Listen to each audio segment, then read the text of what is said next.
दोस्तों अगर आप भी भारतीय गेंदबाजों को विश्व के सबसे बेहतरीन गेंदबाज मानते तो हमारी इस वीडियो को लाइक जरूर कीजिएगा। दोस्तों भारतीय टीम वेस्टइंडीज के खिलाफ वनडे सीरीज खेल रही है, जिसके पहले वनडे मुकाबले में भारतीय टीम ने शानदार जीत दर्ज की, तो वहीं दूसरे वनडे मुकाबले में भारतीय टीम जीतने के इरादे से खेलने के लिए उतरी है और बेहतरीन प्रदर्शन कर रही है। और इस समय चलिए दोस्तों आपको बताते हैं इस मुकाबले के हाईलाइट्स के बारे में, लेकिन उससे पहले मोहम्मद शमी और मोहम्मद सिराज में कौन है बेहतरीन गेंदबाज, इस बात का जवाब हमें नीचे कमेंट सेक्शन में जरूर दीजिएगा। दोस्तों भारतीय टीम पहले वनडे मुकाबले को बहुत ही शानदार तरीके से जीत गई है और 1-0 से सीरीज में बढ़त बना ली है और दूसरा मुकाबला खेलने के लिए अहमदाबाद के मैदान पर उतरी है। तो भारतीय टीम के कप्तान रोहित शर्मा ने टॉस हार गए और रोहित शर्मा ने अपनी टीम में एक बदलाव किया और वो बदलाव केएल राहुल का है, जिसमें केएल राहुल ईशान किशन की जगह खेलते हुए दूसरे मुकाबले में दिखाई देंगे। और क्योंकि पहले मुकाबले में राहुल अपनी बहन की शादी के कारण नहीं खेल पाए थे, तो वहीं विपक्षी टीम के कप्तान निकोलस पूरन ने टॉस जीतकर गेंदबाजी करने का फैसला किया, क्योंकि इस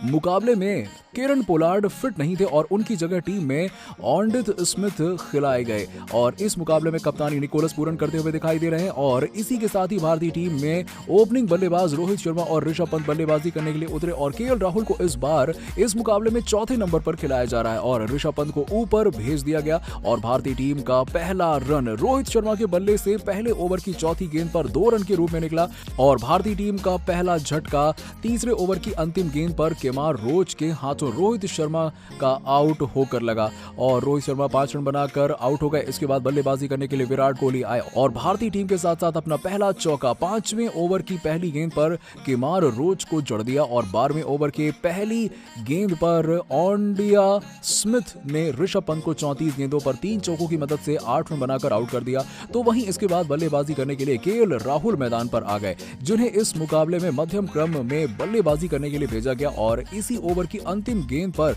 दूसरी तरफ डटकर बल्लेबाजी कर रहे विराट कोहली 30 गेंदों पर 3 चौके की मदद से 18 रन बनाकर आउट हो गए। और इसके बाद बल्लेबाजी के लिए सूर्य कुमार यादव आए और 14वें ओवर में दोनों ही खिलाड़ियों ने अपने अपने खाते खोले और 16वें ओवर में सूर्य कुमार यादव ने अपना शानदार पहला चौका जड़ा और भारतीय टीम को 50 ओवर के स्कोर पार करवा दिया। और 18वें ओवर की आखिरी गेंद पर केएल राहुल का कैच छूट गया और 21 ओवर की पहली गेंद पर राहुल ने हसन को अपनी पहली बाउंड्री और टीम का पहला छक्का जड़ दिया और 26वें ओवर में राहुल ने लगातार 2 चौके जड़ दिए और टीम को 100 का आंकड़ा पार करा दिया और 28वें ओवर में हुसैन को एक छक्का जड़ दिया और उन्होंने साथ ही साथ एक चौका भी जड़ दिया और 30 ओवर की चौथी गेंद पर राहुल अपने अर्धशतक से चूक गए और 48 गेंदों पर 4 चौके और 2 छक्के की मदद से 49 रन बनाकर हुसैन के हाथों रन आउट हो गए। और इसके बाद बल्लेबाजी करने के लिए वाशिंगटन सुंदर आए और उन्होंने आते ही शानदार पारी खेली और उन्होंने सबसे पहले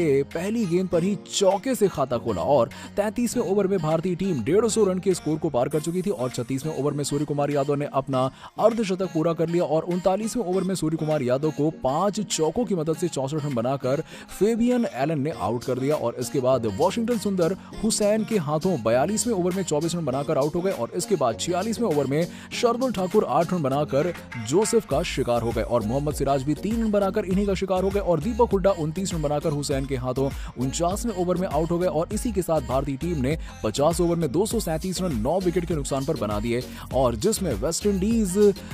के गेंदबाजों में जोसेफ और स्मिथ ने 2-2 विकेट हासिल किए और इसके अलावा हुसैन, जेसन होल्डर, केमार रोच और फेबियन एलन ने 1-1 विकेट हासिल किया। और इसके बाद वेस्टइंडीज के बल्लेबाज शाई होप और ब्रैंडन किंग बल्लेबाजी करने के लिए उतरे, तो पहली ही गेंद पर सिंगल के साथ उन्होंने अपना और अपनी टीम का खाता खोला और पहले ओवर में मात्र 5 रन मोहम्मद सिराज के ओवर से आए और वेस्टइंडीज की पहली बाउंड्री 5वें ओवर की आखिरी गेंद पर ब्रैंडन किंग के हाथों छक्का मारकर आई और 7वें ओवर में शार्दुल ठाकुर को साई होप के हाथों एक चौका और ब्रैंडन किंग के हाथों 2 चौके और इसी ओवर में बेहतरीन चौका जड़ दिया और 8 ओवर में 3